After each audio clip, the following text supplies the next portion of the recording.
যখন দুনিয়ায় ধ্বংস হয়ে যাবে, কিয়ামত ঘটিত হয়ে যাবে, তখন আল্লাহ পাক রব্বুল আলামিন 99টার একটা নাম ইউজ করবে কিয়ামতের ময়দানে, তার নাম হলো কহ্হার। কতক্ষণ ঠিক কিনা?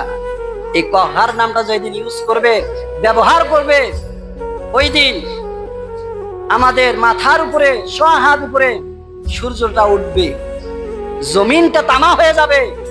আজকে আপনি রক্তের গরমে, টকটকে রক্তের গরমে যুবক হয়েছ, নামাজ পড়তেছ না, যে আমার বাবা পড়ে না, আমার বাবার মতো বয়স যখন হবে, দাড়িগুলো যখন পাকবে, চামড়াগুলো যখন ঢিল হবে, তখন আমি নামাজ পড়বো।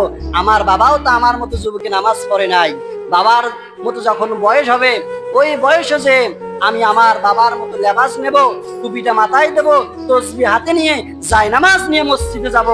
এইরকম যারা ব্যবহার করতেছো, এইরকম যারা নিয়ম মনে মনে ইউজ করতেছো, আপনাদেরকে বলে রাখি, বৃদ্ধ চলে যাচ্ছে, যুবক বেঁচে আছে, বা যুবক চলে যাচ্ছে, বৃদ্ধ বেঁচে আছে। কথাক্ষণ ঠিক কিনা?